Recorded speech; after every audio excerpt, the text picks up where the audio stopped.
What about thoughts? What about the thoughts about the food that we're eating? How important do you think that is, and thoughts in general? Because I know Nice. you painted a beautiful metaphor to me that I resonated with. I love metaphors or parables around surfing, farming, like the farm, Mm. or poker. I feel like I could just tell a whole story about life with Ooh, those three. I might need a poker one. Yeah. All right. So yeah, think of your brain as a garden. You have 86 billion plants in your garden because you have 86 billion neurons in your brain. And to put that in perspective, there are less than 8 billion people on this planet. 86 billion in your brain. Your thoughts are like the seeds, and your attention to those thoughts, that's the sunlight and water. And we all have weeds in our garden.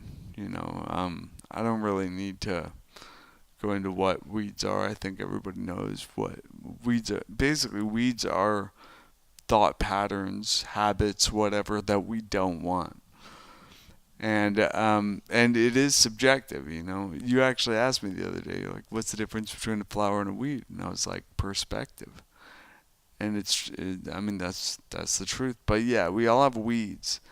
And the thing is, we can't reach in and pull the weeds. It doesn't work that way. But what we can do is we can give our attention to the flowers we want to grow.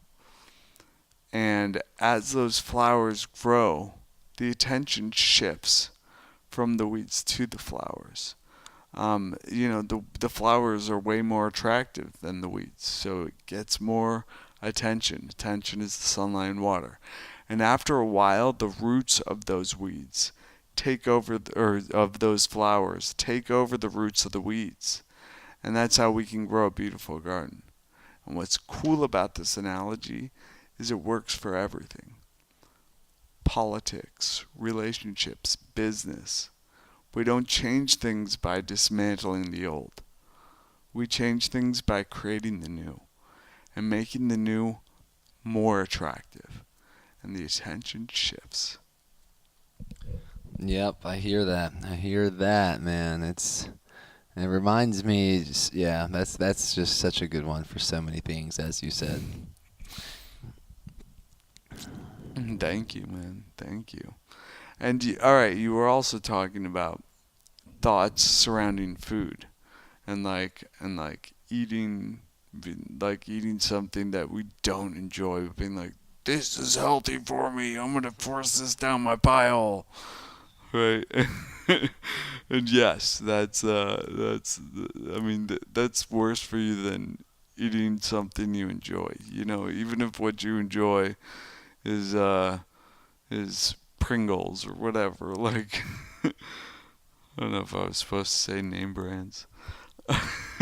But anyways, yeah, like, even if it's something, that's not exactly healthy, like, it's better for. I actually say this in my book.